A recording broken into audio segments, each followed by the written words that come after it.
And Facebook, I think, is a relationship killer, to be completely honest. It generates nothing but suspicion, you know, because what might be just a normal female acquaintance to, say, you know, a boyfriend or whatever of mine, depending on how, you know, how open they are or what kind of person they are, it can be misconstrued, you know? I mean, you're texting, you can't get a tone of voice into a text message. And I think it's important, that kind of communication. It drives me nuts when I call, leave a voicemail, and 30 seconds later I get a text message. Oh, I saw that you called. What did you want? To speak to a human. That is what I wanted. And to be completely honest, with somebody who I was open and honest and felt completely comfortable with, I would hand them every single password I have to all of my email, all my Facebook accounts.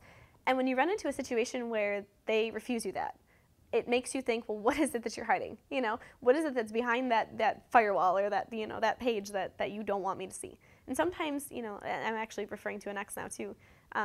Sometimes it can just be that they're a very private person, you know, and that they don't want you having access to that kind of stuff. But still, it creates all these barriers.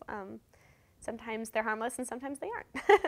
I backpedaled at the last second. I was on Match.com for a little bit, and you know, it was kind of funny because it felt like grocery shopping. It was like I would see these pictures of men pop up and I could be like, well, not the right brow or not the right color hair or not the right, you know, and you would read these profiles and finally I was writing an email to one. We were back and forth for a while. It was just before Christmas and we made these plans and stuff, and it was very strange. I just stopped responding to his text messages all of a sudden, you know, like, and I would get text messages, I just wanted to get to know you, you know, what went wrong, I don't know what I did, and at the time I conveyed him as, you know, ones and zeros. It was like our relationship was purely binary and completely just on the computer, and I treated him almost like he was just a computer.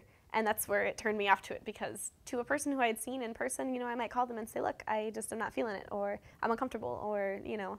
But for this guy, I felt completely comfortable just turning off the switch. And then I realized later that was probably a little bit harsh, you know, because it isn't just a profile, it's a person, and they're looking for the same thing you're looking for. So I think it's very important, you know, to keep yourself in mind, and when you're dating and when you're trying to find out what you want, to really be trying to find out what it is that you want, and to not just be, you know, desperate, or to try to be self-aware that way, because, I mean, there are messy situations you can get yourself into by being a little bit negligent and irresponsible.